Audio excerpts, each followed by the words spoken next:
Space, the final frontier. These are the voyages of the Starship Enterprise. Its 5-year mission: to explore new worlds, to seek out new life and new civilizations, to boldly go where no man has gone before. So here we go. So, okay, welcome to JR Watches Star Trek for the first time. I'm in Salt Lake, and I'm John Madsen. Hello, everybody. I'm J.R. Fillmore, and I'm in Honolulu, Hawaii. Cool. How's the weather over there? It's nice. It's, I don't know, probably in 78 degrees today. Wouldn't it be Blue kind skies. of nice for you if the weather wasn't that great every once in a while? During the winter, we get a lot of rain, so that's good. But today would have been a real nice day to go to the beach. But that doesn't matter, John, because what's most important is that I'm here with you talking about Star Trek. A new low point in your life. Instead of being at the beach in Hawaii, you're talking to me about Star Trek. That's right. Plus, Val's got the kids off doing some kind of crazy sports activity that I've decided to not be a part of, so our family's not together anyway. Okay. No, that sounds good to me. Hey, we had a homework assignment, remember, from last time? Didn't we decided we were going to figure out what the colors of the uniforms meant, because we couldn't quite figure it out because it didn't quite make any sense. Did you do any of that? Did you do any research? I'm going to say yes, I did, John, but I'd like to hear what you learned first. Okay, that's a good strategy. I actually found out that it's exactly what we thought, that science and medical is blue, and then the tan ones are like the administrative, and then engineering and security is red, but also command, like Kirk's command. Apparently some of the early uniforms are actually green, but they look kind of tan or gold or whatever, but they're hard to tell apart, so it doesn't matter. But that didn't really answer my question, because we already came to that conclusion, but the whole reason I brought it up in the first place is that biologist, he was in a tan uniform. So either they were out of blue uniforms for him, or you get to just pick your color. And why would you ever pick red? I don't know, because the red guys die. Yeah, I don't know. I mean, if they ask the computer about that, they might figure out that statistically, if you wear red, you're in more trouble, and people that choose another color, I don't know. That's probably like one of the subjects that's like blocked on like search engines, on Federation search engines. You know, like what color should I wear? And like the idea that they're gonna die, that's blocked, and that's how they maintain the textile industry, or the red textile industry. Well, I don't know. Could be, but the truth is that I think one of the reasons the red guys die so often is because who does Kirk always take down to the landing parties? He always takes down a security detail, right? And security wears red. Yeah, so I guess they all have to wear red. I was thinking maybe you get to choose your color because that biologist got tan, but, he must have just been doing his laundry or something. Yeah, maybe. Okay, Alrighty. Well, let's get into this. Do you want to start with second season? We're in second season. That's pretty Hooray. cool because DeForest Kelly's finally in the opening credits. Did you notice that? Yes, I did. Wait a second. There's more than 2 people in the opening credits. So. Yeah, this show has more than 2 people in it. It's got 3 people in it. That's right. So, okay, the first one it's called Amok Time. Is that right? Mm-hmm. Yeah, okay. So whoever's listening, I don't have my episode guide in front of me, but John does, so we'll be okay. Yeah, we might be okay. So this was a monumentous episode for me because long before I started watching Star Trek, I had the pleasure of seeing the film The Cable Guy, which, by the way, is a highly underrated Jim Carrey film. I guess a lot of people didn't like it because it was kind of a darker comedy, but I dug it.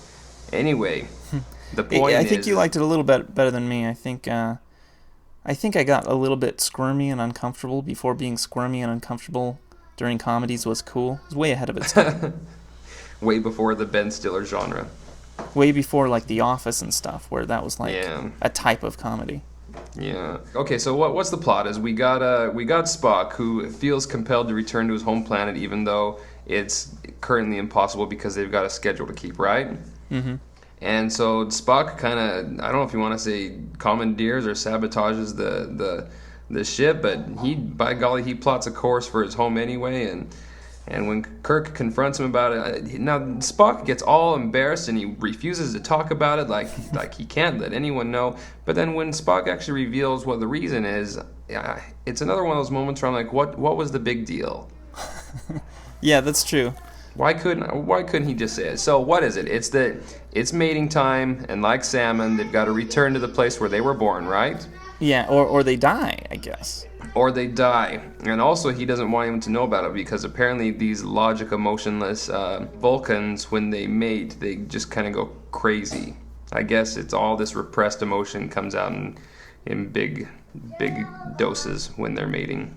Yeah, although logically you kind of wonder, Spock being as logical as he is, you got to wonder, maybe a really good strategy would have been to, say maybe a year ago in their voyage, just kind of say to Captain Kirk, we have this thing, it's this mating ritual, we kind of go crazy, so I'm going to need time off a year from now.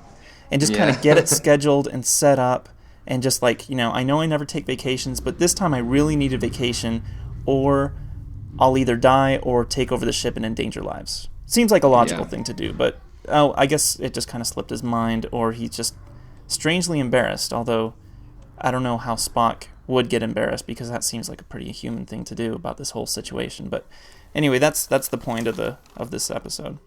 Yeah. So he tells Kirk, and Kirk promises to keep it a promise, and they go to the Vulcan, and and what? He's allowed to bring 2 friends with him, and he chooses Captain Kirk, and of course he chooses Dr. McCoy. So we're always stuck in this situation where, and this will get discussed later in this episode, where are Dr. and McCoy and Spock, are they really good friends, or are they because they're constantly bickering and arguing. But there's an episode later on where Captain Kirk says that he's not even sure that Spock and McCoy know whether or not they are good friends or kind of opposed to each other. So who knows? So anyway, he picks McCoy, and it's an honor for McCoy and all that stuff. So they get to the island, not the island, the planet. The lady supervising the wedding is a really important Federation person, right? What's her name? Her name is T'Pau. Yeah, just like the 80s band, T'Pau. Yeah, I was gonna ask if you remember the 80s band T'Pau. Oh, absolutely. And they are named after this Star Trek character T'Pau, which is a very strange character to be named after. Is that they had that one song? What was their hit song? Their hit song Heart and Soul was Heart and Soul. Give me a little bit of Heart and Soul. Give me a little bit of Not Grow. Isn't that the song? That is. It'd be interesting to listen to that song and read the lyrics again and see if it's got anything to do, any Star Trek references in there. So who knows? So anyway, so they get down there to the crazy wedding, and the girl that Spock is supposed to marry, even though logically he's supposed to pick his mate on characteristics that are all logical, right? But she's gorgeous, so that just had to be so.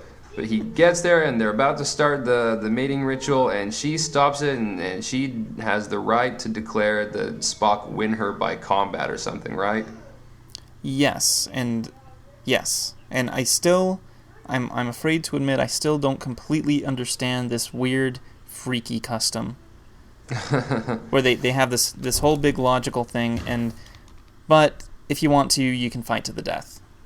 If you want to, you can fight to the death for your mate. And so she invokes that, and she gets to pick the champion. Instead of it being the other Vulcan that has the hots for her, she chooses Captain Kirk, and we'll talk about why later. But Captain Kirk is obligated to fight Spock to death. Now, was there a reason why Captain Kirk couldn't back out? Now, didn't T'Pau say that he wasn't obligated since he's not Vulcan? No, I remember now. It's because Spock is really physically weakened, and Kirk thinks that perhaps the other Vulcan would hurt Spock, right?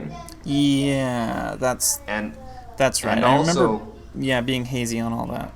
Yeah, and also when Kirk agrees to the combat, he has no idea it's to the death.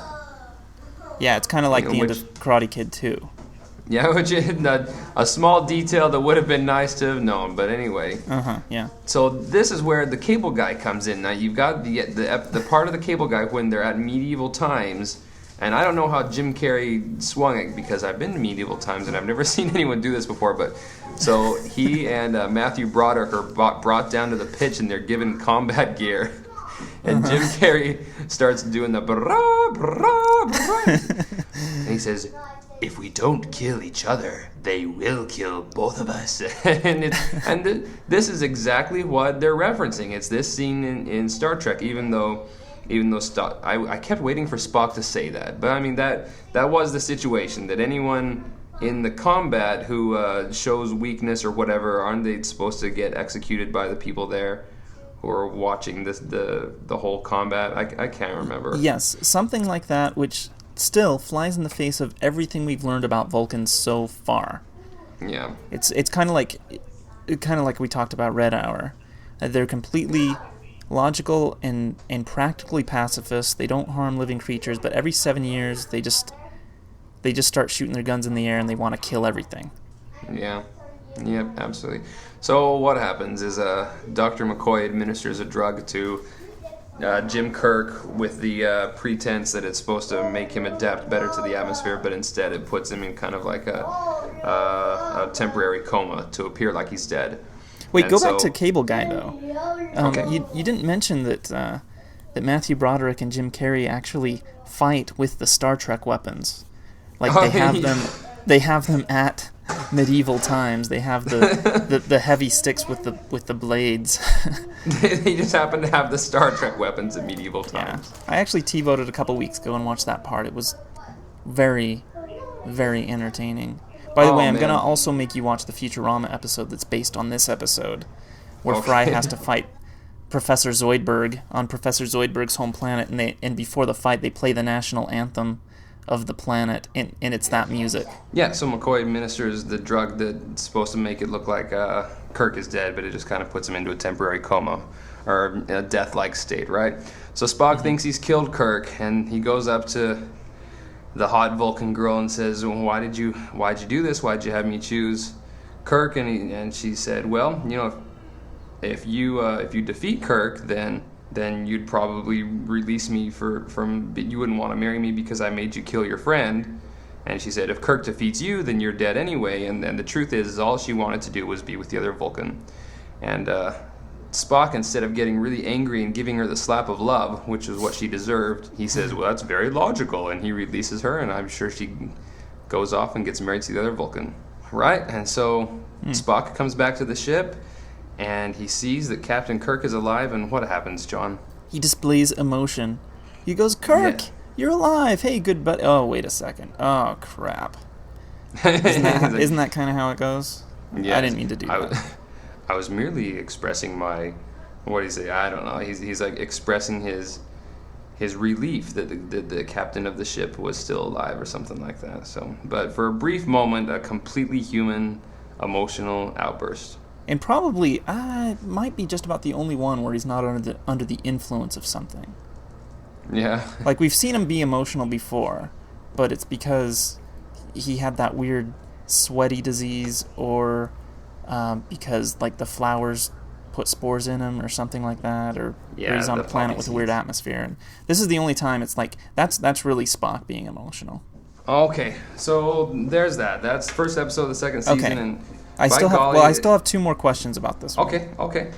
We don't know why Spock didn't tell anybody about it, which is kind of strange. Yeah. And then my question is, they had that other place to be, and Starfleet kept bugging him, like, why aren't you here? Why aren't you here? And they never told Starfleet either. Like, couldn't any explaining be done at all, or is that just right out?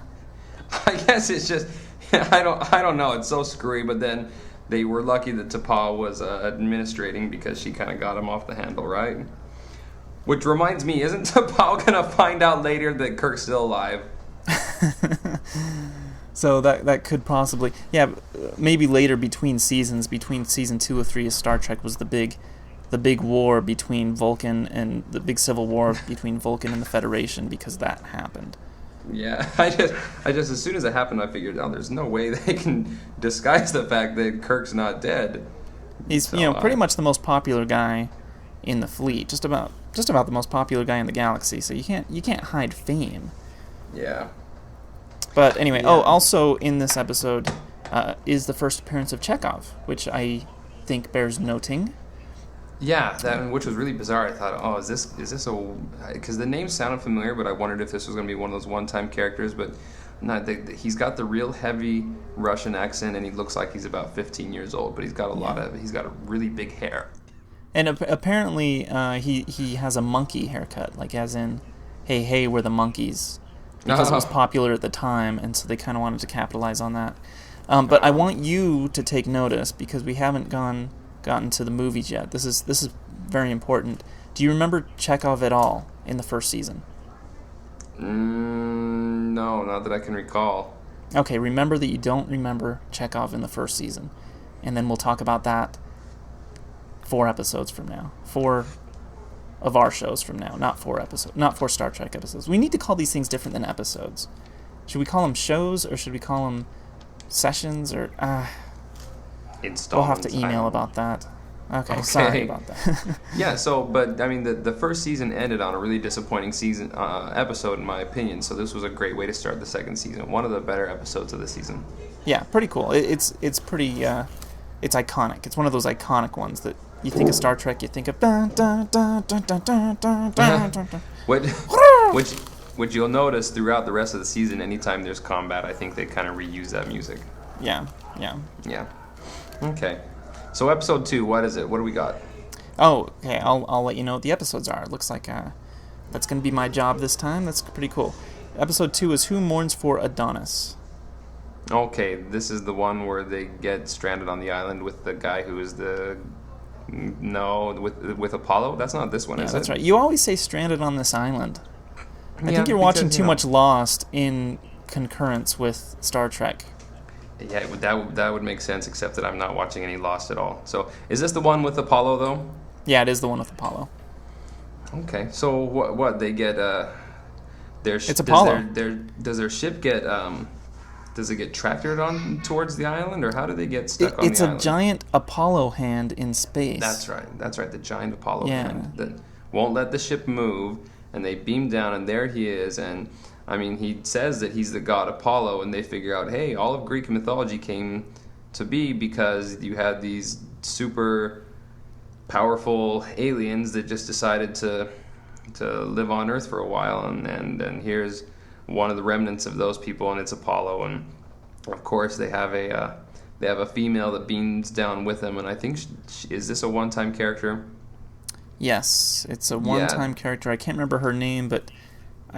Isn't she the ship's expert on Greek gods and mythology or something like that? Yes, because they've basically.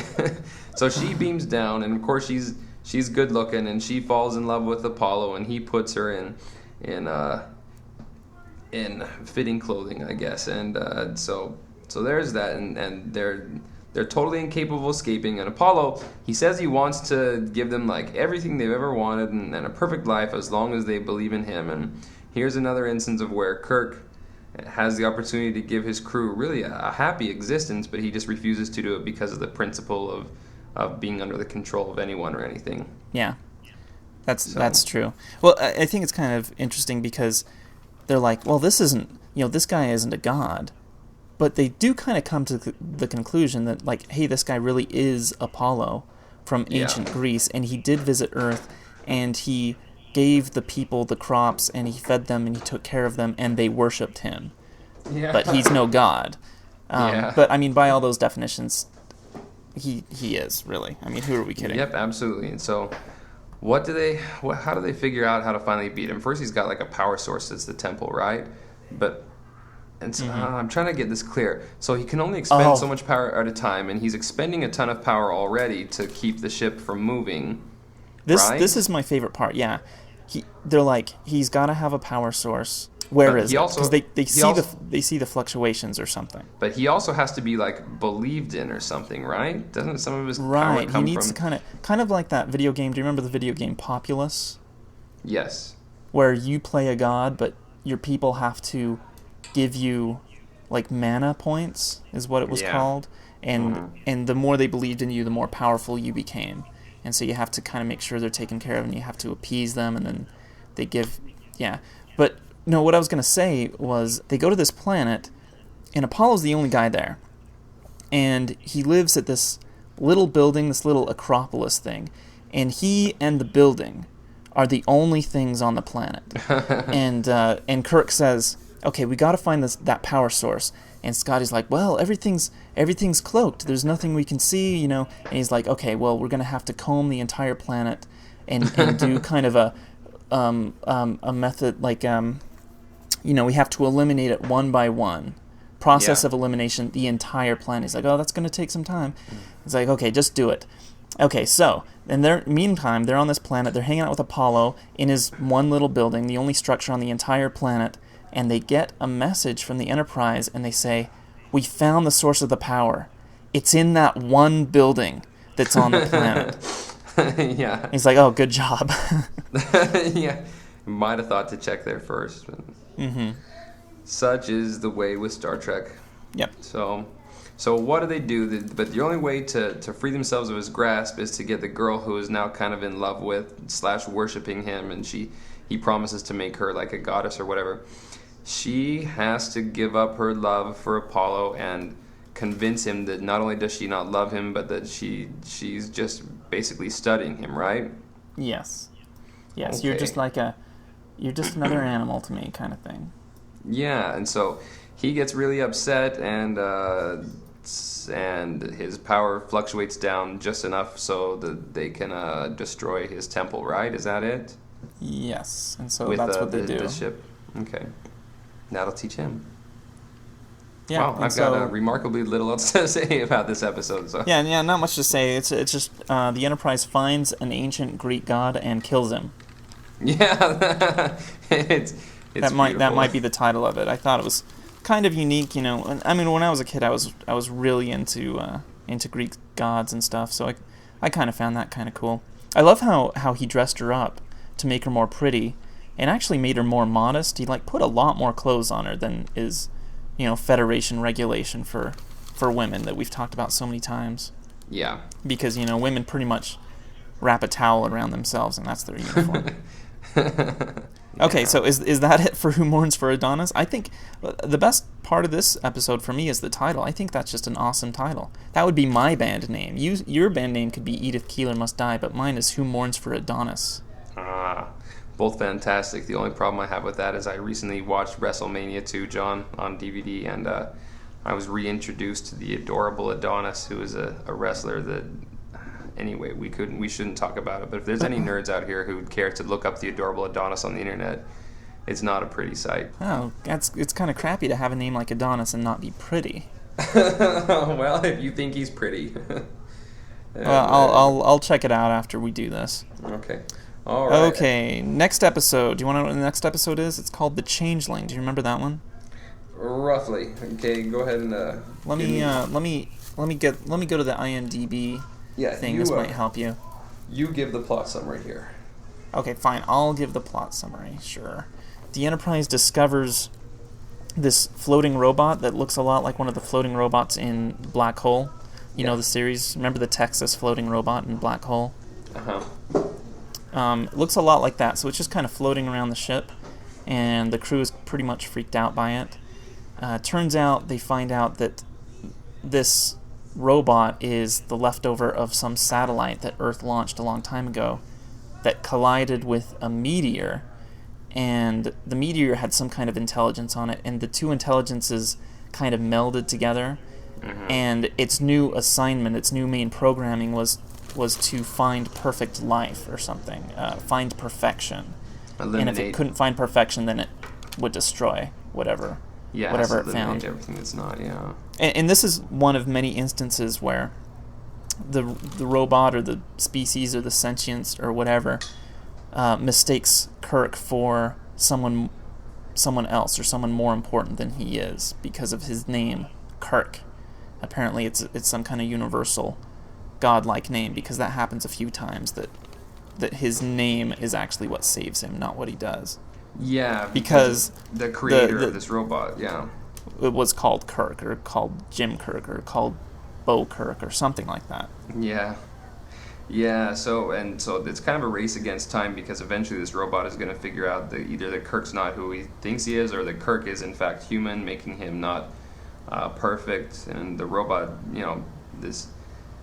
robot thing obviously thinks that since it is perfect, that anything that created it must also have been perfect. And I believe don't we get a lot of this information because the Vulcan mind meld, where he actually Spock does the mind meld with a robot. I think he does. I can't remember. Seems like there's a point where Spock pretty much mind melded everybody he came across.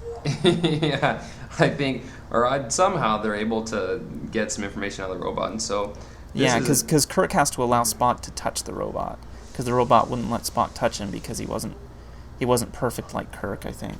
Yeah. So this is an interesting episode, and there's a lot of episodes like this, and where I don't know if I want to say I don't understand, but Spock is like supposed to be the expert on logic, right? He's Mr. Logic. Right. So why is it that in this episode and all the others that I'm gonna put under the genre of Kirk out Logic's machine? That's the genre here. So Kirk reveals who he is. He ties the machine into like a logic bind, right, where he says whoever created you is human, and humans are not perfect, and so you can't be perfect. And then what else does he say? He talks the robot into killing itself, John. If you've got more details, by all means, feel free. No. I was going to say exactly that, because I can't remember what it is. It's some kind of logic loop.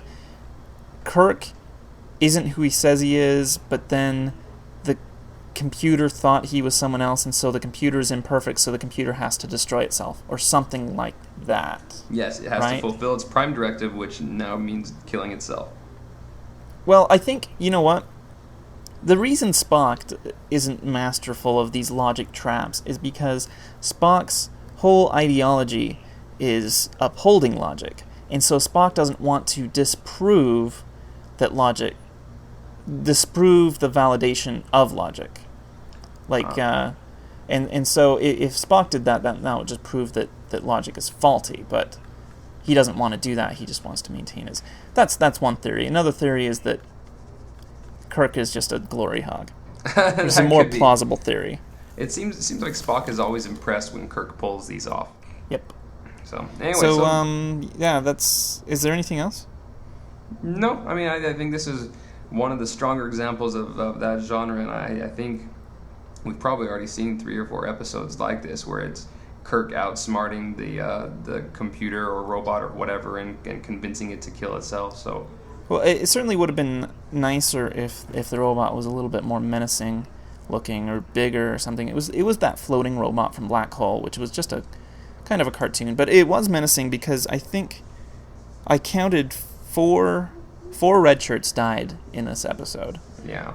From just being vaporized instantly by this floating robot that didn't look very scary, but I guess it was because it was killing everybody. Yeah. So there's that. Hey, can I pause it really quick? I gotta go to the bathroom really bad. Okay, no. Next episode. You ready? Mirror, Mirror. Okay. Pretty good one, huh? Do you want to do this one, or do you want me to? You're gonna have to start it. I don't remember it. You don't remember Mirror, Mirror? Are you kidding me? I'm sorry, John. Just get me going and it'll kick in. I know you've been watching a lot of Star Trek, and it's like overdose. No, you'll remember this one. Okay, so the crew beams up from a planet that they're trying to establish relations with.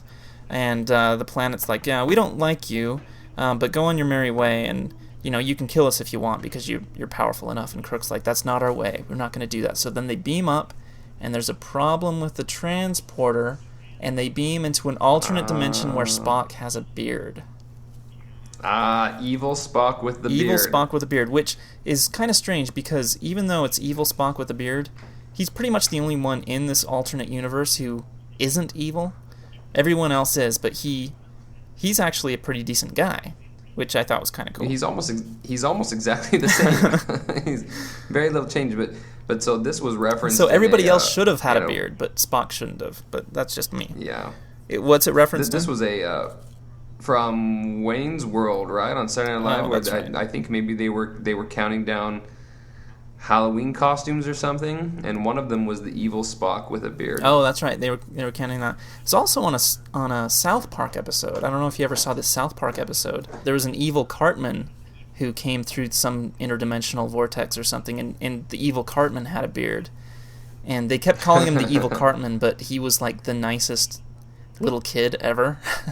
He was like the opposite of Cartman. And the evil Stan and Kenny came, and they were really mean, and they tortured the evil Cartman all the time. They sent the evil Cartman back to the other universe, but that was a pretty good episode. But this is a really, really famous episode. Kirk and who was it? It's Uhura and Scotty and McCoy, I think, are the four people in the landing party. And they're like, oh my gosh, this is crazy, this is nuts. And Kirk keeps having these meetings with McCoy and Scotty, and it's like, Uhura, you take care of the bridge. And she keeps looking at him like, please don't leave me with these animals. Yeah, but she handles her own. That's pretty cool. Kirk ultimately finds out he got command by killing Captain Pike, which is a nice throwback to the original pilot episode. Yeah. Yeah, and so it's pretty much them just kind of surviving in this alternate universe until they find out a way where they can replicate the transporter accident that took them to this other dimension. And interestingly, they talk to Spock, and Spock kind of the good Spock. It's pretty much the same guy, like you said, but the evil Spock has a beard, and they talk to Beard Spock, and he says, yeah, logically, this empire of ours that we're running, it probably only has about, 150 years left before inevitably it's going to collapse and the empire is done for. So Kirk, before he leaves, he enlists Evil Spock's help, and Evil Spock helps them leave because he knows that that's what must be, and maybe Evil Spock is like, he's going to be the seed to change things in this horrible parallel universe. Yeah. I was going to say something else about Spock.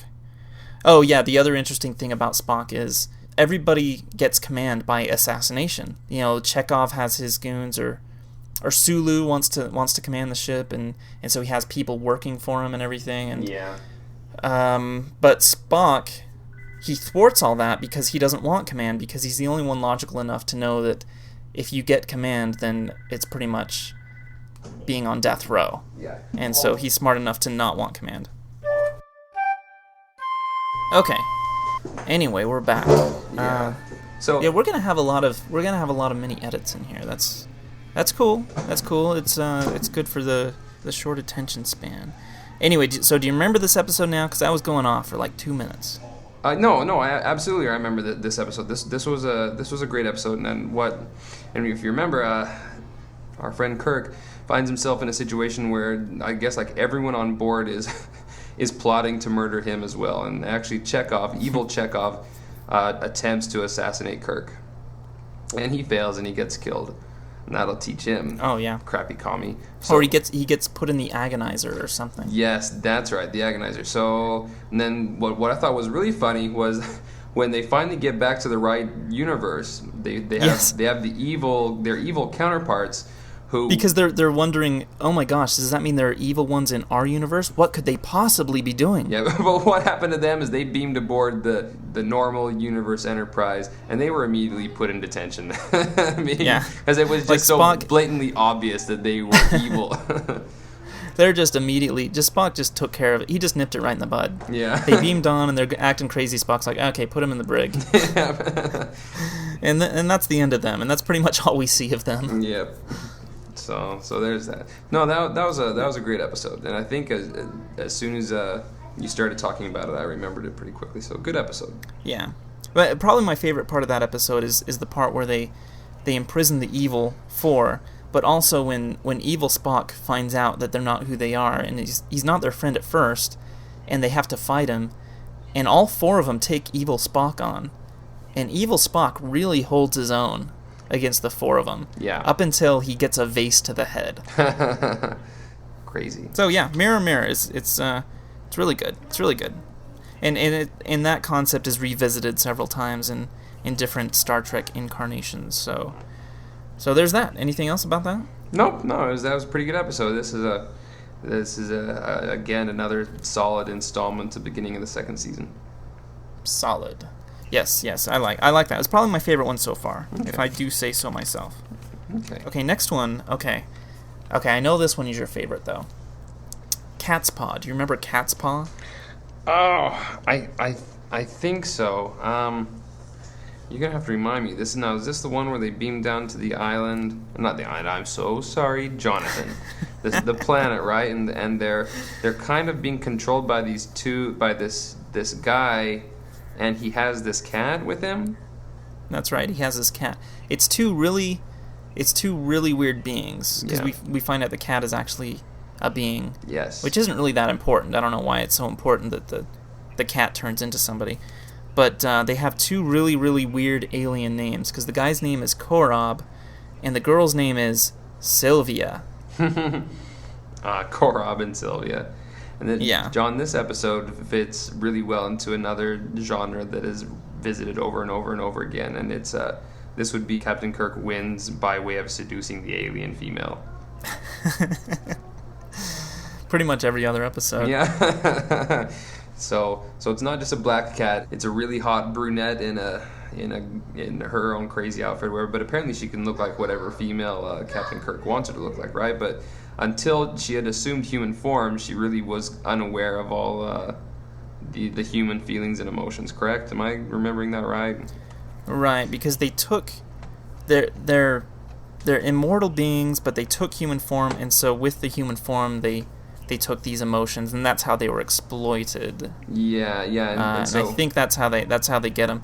But it doesn't really make sense to me, because when they land on this planet, there are all these like dark images, right? Like witches and stuff, and they say, "Go away, we don't want you here. Leave us alone." And for the whole first part of the episode, they keep saying to go away, but when they kind of loiter around, it's revealed that they want to keep them there because they need to experience their experience because of their new human emotions.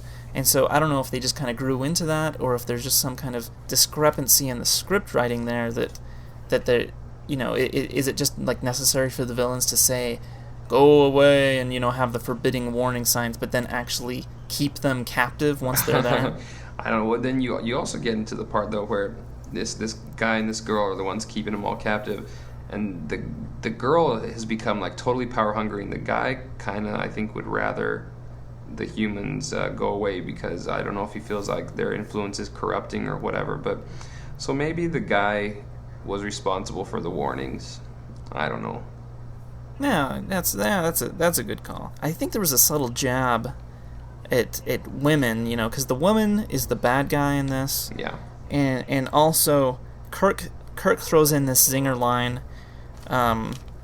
Where he says, "You're no woman, you've tortured my man."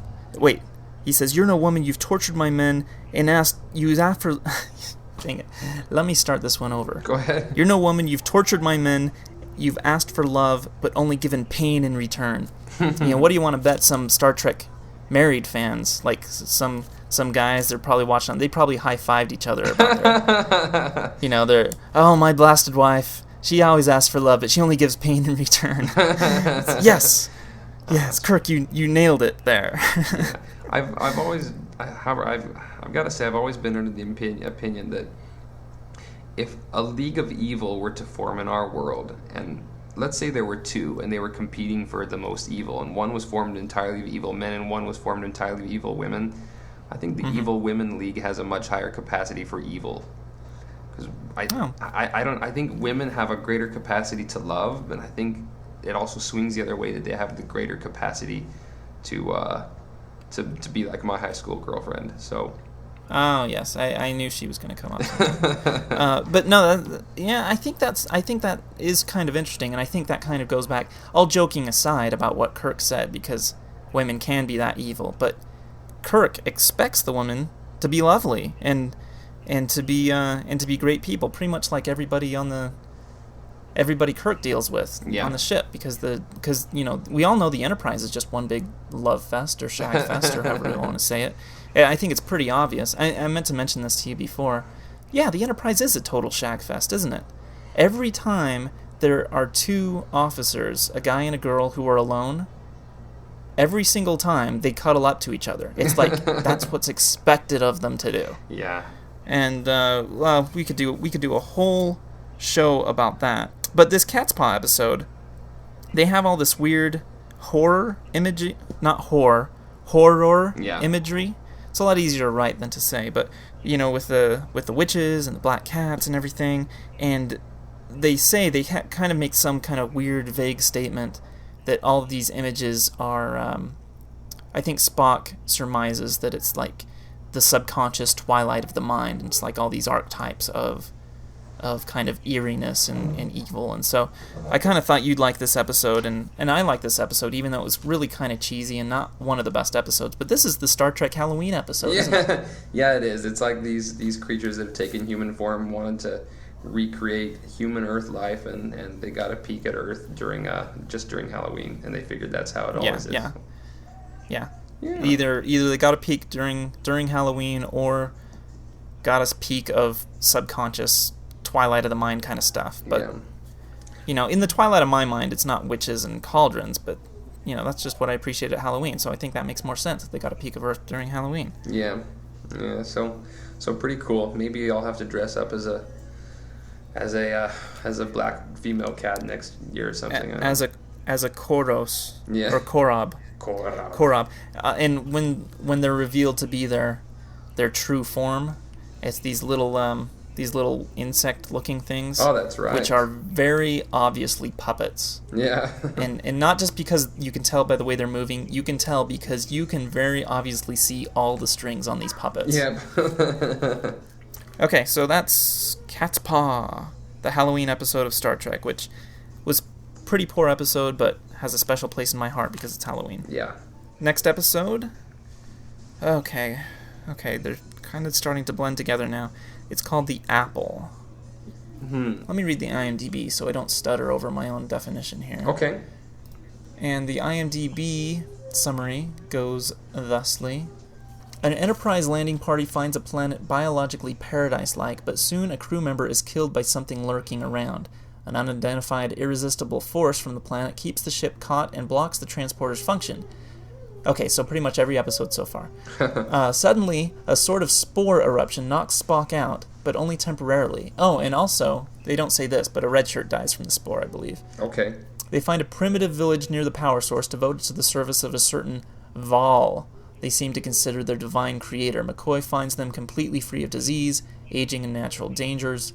They observe them sacrificing food to a temple, apparently housing the machine which blocks out all other life forms, and instructs the villagers to learn to knock the intruders on the head with lethal force. Their plan is to attack it when it is in need of another feat. So this is a really interesting one because it's so biblical, obviously. Yeah. But they find Eden, pretty much, the space equivalent of Eden. These people, they don't die, they're immortal, they can live however long they want. All they have to do is worship the god that's there, which is a big stone alligator head. And that's pretty much it. And Kirk's like, well, this paradise won't do, and so he screws the whole thing up. Yeah. And that's pretty much what happens. Now, correct me if I'm wrong in this episode. Now, these people don't really know how to show emotion to each other, right? But now, who is it that's all lovey in this episode? Is it Chekhov and some girl? Yeah, Chekhov, he's like, oh, look, we're in paradise, and so he's chummy with some yeoman who's there. So a couple of these aliens see them getting all cuddly, and they start to experiment themselves, correct? That's right. That's right. That's this episode. Okay. And so, since the Enterprise is in jeopardy, they find out that the people themselves have to feed the alligator thing that's holding the Enterprise in place. Yeah. Before the villagers can kill him, because the villagers were taught to kill by the god. They just kind of round him up and say, okay, don't go anywhere, and so they wait for the god to starve to death, and then the Enterprise just shoots at it, and it blows up. And this is kind of spurious motives, I guess because they were in danger they could do it, but Spock kind of gets mad at Kirk at the end of the episode, because Kirk is like, okay, well, we helped them out, and Spock is like, they were completely content, they were living logically, there was no crime, they never died. I think they were in a better position than humanity is. And Kirk says they need to have conditions of growth. What we did was right. We enabled them to grow, and that's why what we did was justified. Now, see, this may be one of those episodes. Halfway through the second season, this is going to become a much bigger issue. But you've got the the prime directive of non-interference, right? Right. And I don't think... I kind of tried to look this up, but I couldn't find where it was mentioned first. Do you remember where that was mentioned first? No, but I mean, it's somewhere in the second season, but it just seems to me in the first season, and at least the first half of the second season, it's like, oh, prime directive, not that big a deal. But then when we get into the second half of the second season here, it's like disobeying the prime directive is punishable by death all of a sudden. So, I mean, they're like, every single episode, they're going down and changing cultures and voiding the prime directive, but all of a sudden, out of nowhere, somewhere in the second season, it becomes really serious. So, yeah, it's probably because of something.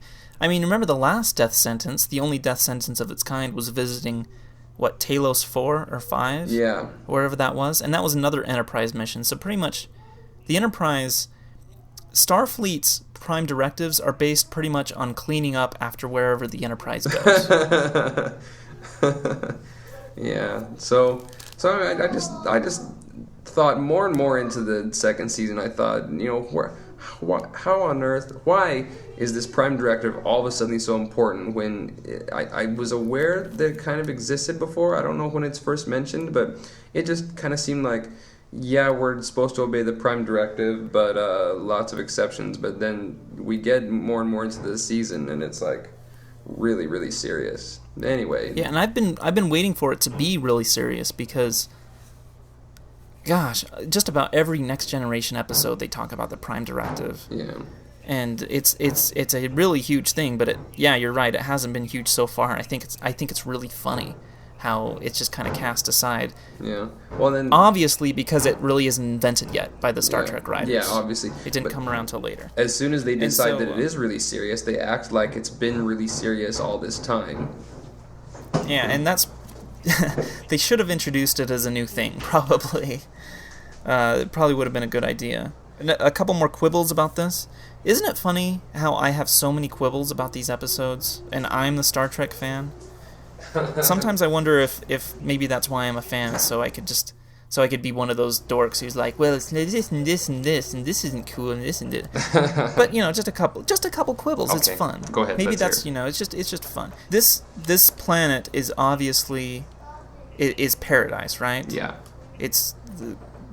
But it is a set. We know it's a set. Yeah.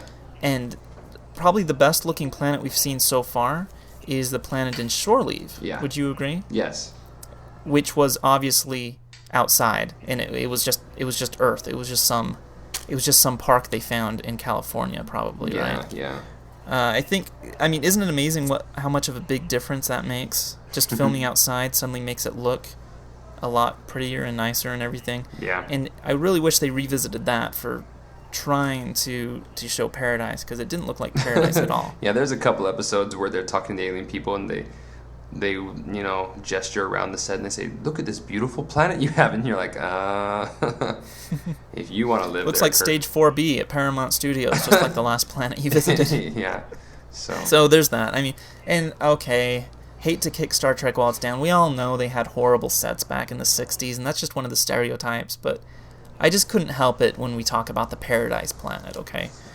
Very much the funniest line of this, how screwed up is the prime directive for this, but the episode ends with Kirk saying, you're going to like, it's going to be hard, but you're going to like this emotion, you're going to like loving each other, you're going to like caring for each other, you're going to have little ones, kids, and like, what? Really? What's that? They're like, kids, don't you know?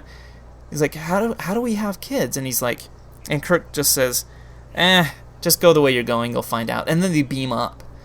Like, he pretty much says, yeah, you're going to have kids, just kind of experiment, see what that's like.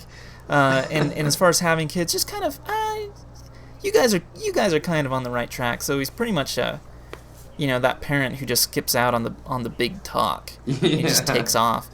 And, you kind of got to wonder, speaking of planets to visit later to see how it's going, yeah, that's definitely a planet you got to check out. You got to believe the first child that gets born probably won't be expected. What's going on with me? So, yeah. It was a great last line. Great little Kirk quip, so. Yep. Alrighty.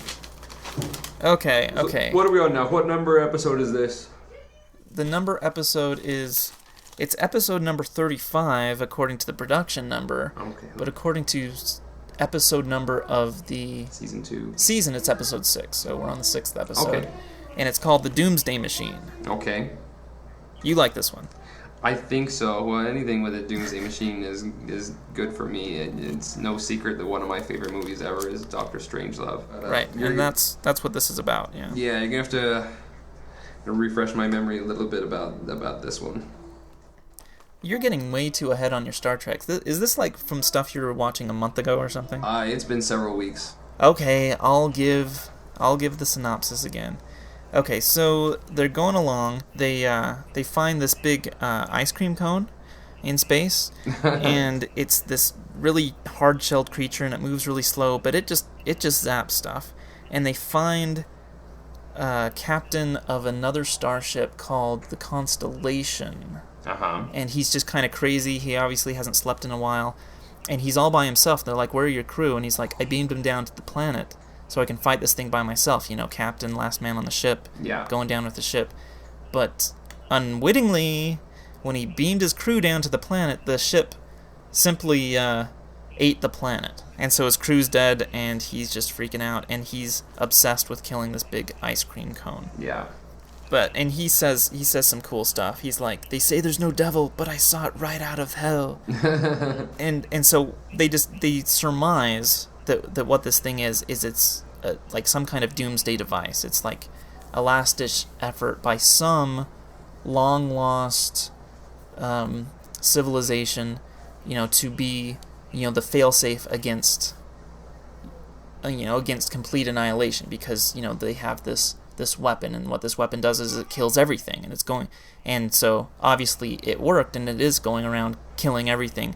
And they kind of make a point of saying it doesn't matter where the civilization is, it just matters what's left, what this thing is. And I think what they're trying to do with this episode is making a point about like the nuclear arms race or brinksmanship or whatever policies we have. Yeah.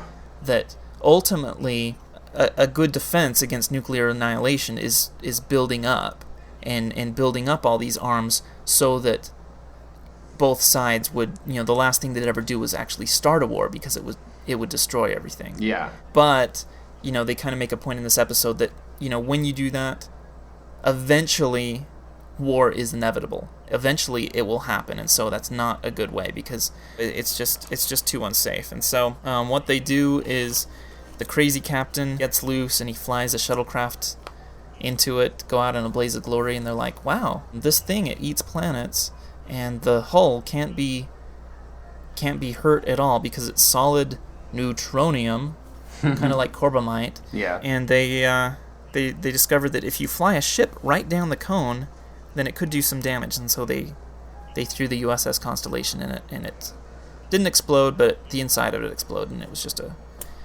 a big seashell in space after that. Okay. I think I am finally remembering what the cone looks like. It's like a big cylinder-shaped thing, like a giant hollow worm or No, something. it's like a cone. It's not a cylinder, it's a cone. Okay. Now, doesn't Kirk fly the ship into it and he beams out the last second? Oh yeah, he beams out in the last second. Yeah. Yeah, well, the point, though, is that a doomsday device technology is quite simple, and it's really perfect in every way. But the point of the machine is defeated if you keep it a secret. Why don't you tell everybody, eh?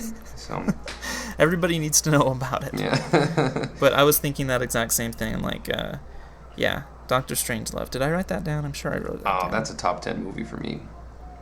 Oh, yeah. It's great because I don't mean to digress, but this movie was made before Patton, and of course George C. Scott is in both. And to be honest, he plays the exact same character in both films, and it's just really, it just turns out that character is really, really funny in Doctor Strangelove and not so funny in Patton. So I've never seen Patton. I need to see Patton. I've seen Doctor Strangelove, but I got to see Patton now. Yeah, I'm sure it's the serious Doctor Strangelove. Yeah. Just some things I wrote down about this episode. Okay. I think what we talked about the Doomsday and the kind of the commentary on probably especially current events in the 60s about the arms race and stuff. Yeah. They said, "This is the only instance in history where we used one doomsday device to destroy another doomsday device. And let's hope they say something like, let's hope that that's just the way it is. Let's hope it's the last time or something like that. And I kind of remember thinking, come on, there've got to be doomsday devices and nuclear warheads and a bunch of stuff going on up until this point. Yeah, you got. I mean, come on, we got out of all these civilizations and all these cultures and of course Earth's history, there was World War III and stuff, so yeah, it's a big galaxy. Yeah, save me the commentary. Yeah, it's a big galaxy, and I guess that's it. Doomsday Machine. It's okay. It's got some drama. Yeah. So what's next? Okay, episode 41 or episode 7, season 2, or no, I skipped some episodes here. Okay, sorry, we're going slightly out of order. Oh. We did that one. We did that one. Okay, episode 8 of season 2 is called I Mud. I Mud. And we meet an old friend in the form of Harcourt Fenton Mudd. Yeah, so the deal is now you've done a couple in a row, so I'll take this one. So now the crew of the Starship Enterprise, they find their ship is once again obstructed. Is that the case? For movement or something? Yeah. Now are they beamed down, or do they beam themselves down to this planet? I think 2 of the away party is beamed down themselves, and then they are beamed down by a third party. Yeah, okay. Okay, no, I don't remember. I was just guessing. Well, either way, they get down there and they find Mudd, and Mudd is the guy who from season 1 was selling those mail-order brides who were taking the Venus pill. And so once again, you got Mudd here, and he apparently is like king of this planet, and he's completely surrounded by all these beautiful women, and it turns out that they're all like androids, right, or some kind of robot. And they all look exactly alike. And I always wondered how they did this episode. Did they just get a lot of similar-looking women and just put on exactly identical wigs? Yeah, it's kind of like Robert Palmer's girls in all those 80s videos. Okay, so I think that's probably how they did that. So apparently he has gone through several iterations of ideal women for him. So there's a couple variations, but there's always like several hundred of each, right? Right. Actually, you know what? I think it was 2 different sets of twins with split screen is how they did it. Okay, so on this planet with all these female androids and Mudd, you also have one male android. And we think his name might be Norman. Yes. Which is a solid name. So they've all got necklaces, and every necklace has a number on it, and so like whatever female that there's 200 copies of, they've each got numbers whatever through 200. Well, he's the only one of his kind, and he's got the number 1 on him. And they deduce that he can communicate with all of them. So when they do or say something to one of the female robots that doesn't quite compute, they get into a communicative state, and they discuss it, I guess, telepathically or whatever with Norman, maybe over their wireless network. Who knows? Oh, I found how they got Norman. And this is like a scout camp kind of. It's like summer camp kind of joke. Before we hold on. Okay, because I think I didn't record this part in the last part. So, but this is a Captain Kirk outsmarting the robots episode, classic one of those. And so they start doing like crazy illogical things that confuse the robots, right? Right. Okay, and they finally win by John. You're gonna tell us. I found it's on IMDb, and I almost forgot about this. I can't believe I almost forgot about this. Captain Kirk says, "Harry lied to you, Norman. Everything Harry says is a lie. Remember that, Norman. Everything he says is a lie." And then Mudd says, "Now I want you to listen to me very carefully, Norman. I'm lying." And then Norman says, "You say that you are lying, but if everything you say is a lie, then you are telling the truth, but you cannot tell the truth because you always lie. Illogical. Please explain. You're a human. Only humans can explain. Illogical." And then Captain Kirk says, "I'm not programmed to respond in that area." And so that's the big thing. That's how they destroyed this age-old computer. Kind of like the old riddle with the 2 doors, right? Yeah, that'll which I never really figured out. That's when I went and took a nap. Or what's the unsolvable riddle that Nigel Tufnell talks about in Spinal Tap? No, I don't remember that part in Spinal Tap. Well, never mind. All right. So there's. We'll mention that next time. Okay, so that's a decent episode. That was a decent episode. Oh, and then Mudd gets stuck there on the island. I don't know why he gets stuck there. It's like either gets stuck there or he gets stuck on the what, JR? on the planet. But I imagine on the planet they're on an island. So anyway, so he's stuck on the freaking planet, and it's because it's either be stuck on the planet or go to Federation prison or something. Yes, and so he chooses to be stuck on the planet. But then they make like a bunch of duplicates of hundreds of the his android wife. of his wife. Yeah, to keep him in control, I guess. So. Yeah, and they can't, and he can't turn her off this time. He can't say shut up, which and you know what's going through his head right now. Why did I make an android of my wife that I hate so bad? Then I wouldn't be in this predicament. Okay, finished with I Mud. Last we ever see of Harcourt Fenton Mudd. Yeah. Okay, episode number... Shoot, I should have had the page up. It's not here. I'll edit this too. Episode number after I Mud. Oh, this one is called Metamorphosis. Okay. And that's a pretty good one because that one, they meet, let's see, Spock and Kirk, I think, in some cold as ice broad that they're transporting to like be some delegate or some diplomat in some kind of war negotiation. Her name is Hedford, I think. They land somewhere, and they meet this fella named Zefram Cochrane. Okay.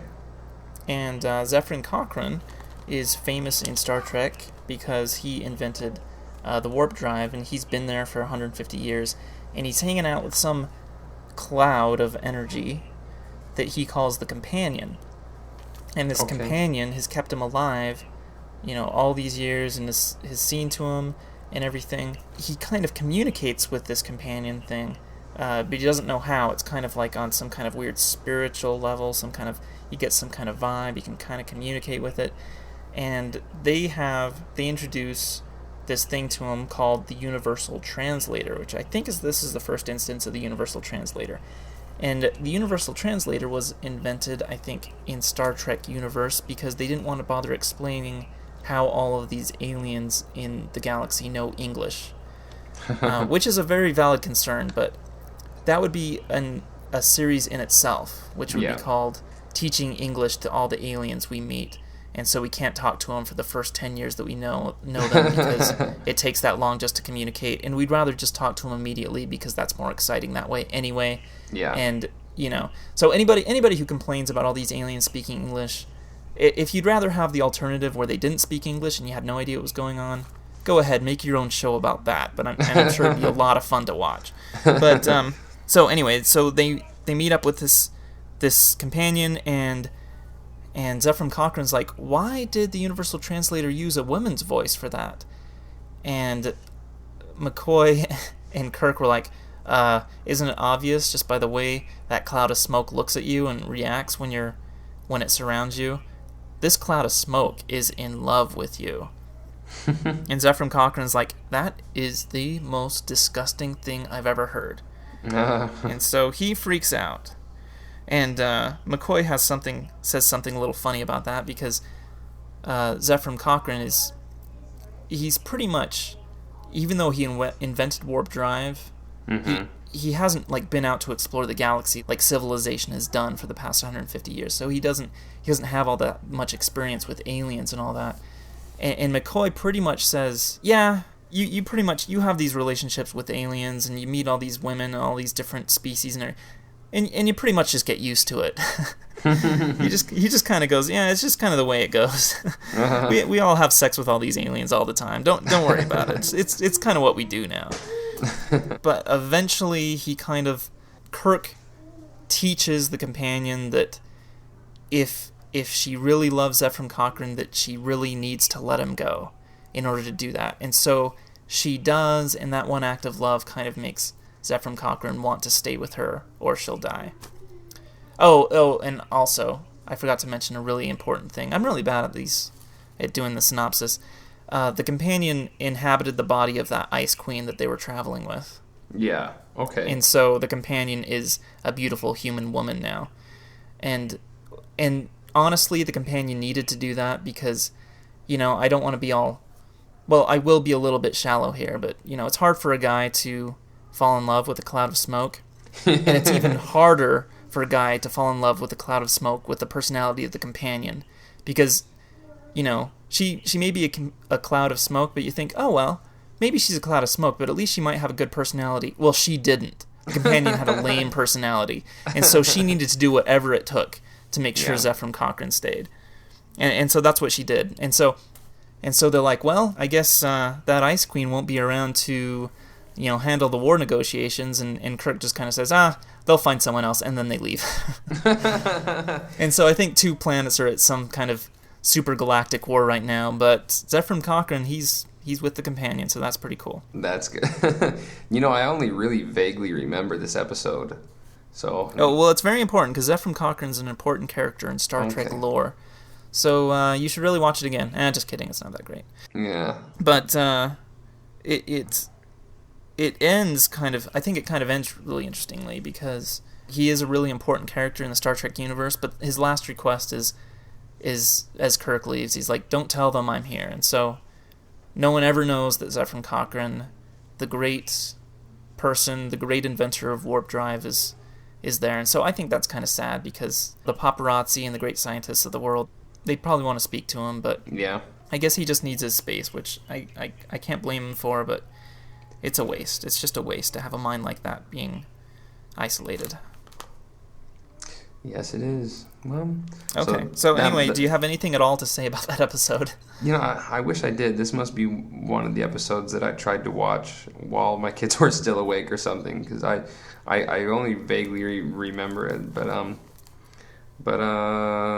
let's pretend I remembered it really well, and then that was a pretty good episode, or it was okay. Pretty. Yeah, okay. Okay, cool. Okay, we're up to episode 10. Okay, so do you think this is going to be our last one for this week, or? Yeah, let's stop at 10. Okay, and you might have to. I hope you've seen this one, because, I need your help with this one. It's called Friday's Child. Okay, yeah, I'm pretty sure I've seen it, but go ahead. Start me up. Okay, it is. It's another Klingon episode, and it's where the Klingons and the Federation, they both want to claim a planet again, pretty much like the last Klingon episode. And strangely, the Klingons in this universe, in this Star Trek universe, they're all about real estate. The Romulans are about war, but the Klingons are like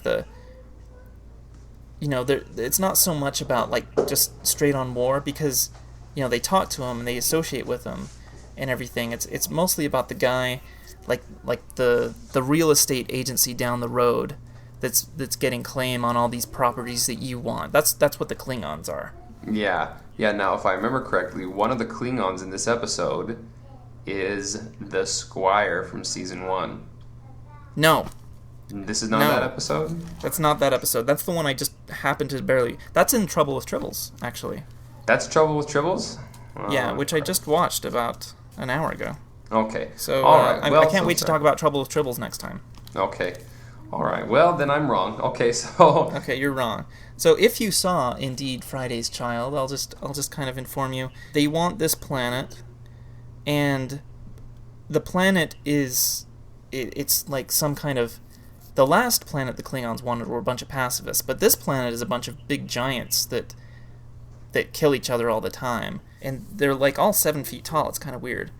One of the wives of one of the noblemen in the tribe is pregnant, and there's like a power struggle, and the Klingons come and invade, and it drives the Enterprise off, and then like Kirk and McCoy wind up hiking across the planet with this pregnant woman.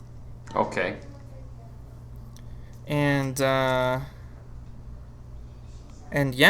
it's very, very forgettable. No, I mean, I saw every single episode. I know I didn't miss a single one, but this one I'm not remembering a whole lot. Well, neither am I, honestly, and that's why I said I hope you watch this one, because I'm having a hard time with this one as well. Well, let me help you out, John. Friday's Child, which of course is a famous episode where the Star Federation and the Klingons both want the same planet, is one of the worst episodes ever in Star Trek ever. Seriously, it's terrible. In fact, I think I dumped it from my memory about 5 minutes after it ended, And Okay. it's not worth discussing further. Apparently there was a pregnant woman and she hiked across the planet, and that's all that's worth noting. And Well, there is a pregnant woman, and it's important to note that in order for McCoy to touch her, McCoy had to smack her, and she has to claim that the baby was his. That is odd. Wow. My powers of forgetfulness are indeed... Okay, okay. Let's just why don't we just admit that Friday's Child wasn't our finest hour in watching Star Trek, and there's probably some guy out there, and it's his all-time favorite episode of Star Trek, and I'm comfortable saying that person will never hear our words anyway. Yeah, that's true. So Friday's Child can just suck it. Now, dang it, John, there was an episode we discussed and we left out some really important details. Oh, no, okay. I'm remembering now for Mirror Mirror. Oh, okay. So, I don't know if you want to re-edit going back this to in, Mirror, or if you want to re-edit this in back when we were talking about it, or how you want to figure it out. But I might be able to do that. It probably won't be very hard. Okay, so with Mirror Mirror, one of the things in the evil universe is that Captain Kirk more or less has a concubine, right? I mean, oh yes, that's right. That brunette chick, and she's really insecure, by the way. It's like every other comment is, "Am I still the captain's woman? Am I the captain's?" But so he's got like this concubine, and then he goes back to his own universe, and the very last thing that we see is that he sees her again, and she's a yeoman on board, or whatever her crazy rank position. And yes.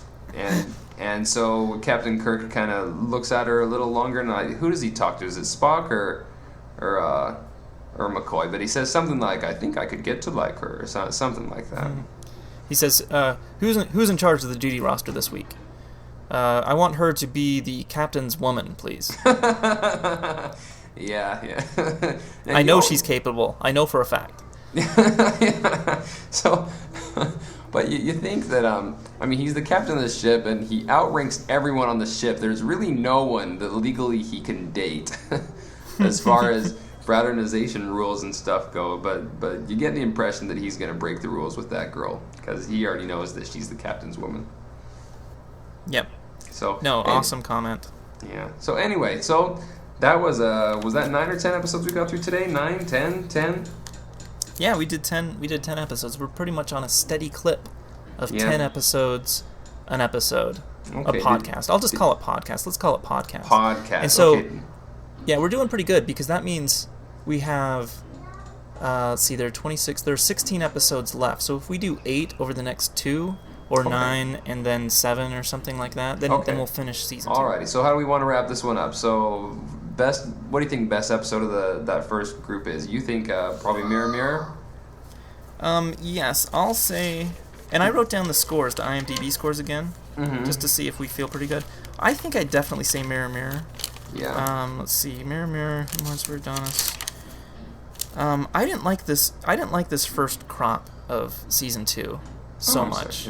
I personally thought season 1, from what I've seen so far, I've seen about half of season 2. I would say season 1 is a lot stronger than season 2.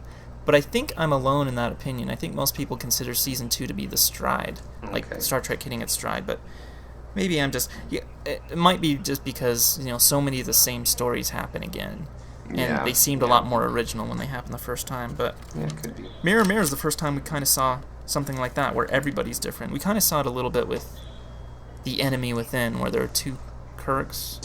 And one's good and one's bad. And yeah. So, but that was a little different too, because it wasn't like a good and evil Kirk. It was an aggressive and a passive Kirk. It was kind of a yin and a yang Kirk. Yeah. So I'll go Mirror Mirror and Doomsday Machine are probably my favorites. Okay. I'd probably have Mirror Mirror and Amok Time tied. Mirror Mirror is probably a better episode. It's just that Amok Time is such an iconic episode. At least as far as my pop culture references go. So. Well, I mean, as a gigantic fan of Cable Guy, I think you'd have to do Amok Time. Also because it uses the word amok, which I meant to look up. I don't understand what that title means, Amok Time. Does that mean it's time to have sex or something? Is that what? John, We're gonna look it up right now. Oh, come on. Where's my widgets? Where's my widgets? Oh, wait. My widget's up. Origin, mid-17th century via Portuguese. A mock rushing in. A frenzy. Early use was a noun denoting a melee in a homicidal frenzy. The adverb use dates from the late 17th century. And the specific meaning means behave uncontrollably and disruptively. So that's so odd, because I kind of thought it was like, I totally misunderstood the title then. So it's just that time for Spock. It's Spock's amok time. Yep. It's Mating Spock's time, otherwise known as amok time. I figured it was Right. like running around time, even though there was no time travel. I know, that's kind of... Strangely, that's what I always thought. I knew there was no time travel in it, but it seemed like it was like in an extra-dimensional time frame or something. That's kind of what I thought. So that's... Well, we both picked correctly, because Mirror Mirror got the highest rating, according to IMDb users. And the second highest was, I think, the Doomsday Machine at 8.9. Mirror Mirror was 9.3, by the way. Very high score. And then Amok Time is 8.7 in third place. Ooh. So we're very standard Star Trek fans. How does it feel to be average? It feels good. If I was picking the ones that everyone hated, then I'd be more concerned. So. Okay, cool. So next week we got a lot of fun stuff because I've actually seen some of the ones that we are doing for next week. So I can look forward to talking about The Deadly Years and Obsession, Ooh. the Calvin Klein episode of Star Trek, and The Trouble with Tribbles, which is... Your favorite episode ever. Well, no, but it might be the most famous episode of Star Trek ever. Right up there with Space Seed. It's probably more famous than Space Seed, but I'm not sure. So anyway, okay, till next week. It's been great plugging away. I'm John Madsen in Salt Lake City, and live long and prosper. All right, Roy Fillmore in Hawaii. Live long and prosper, and we'll catch you next podcast.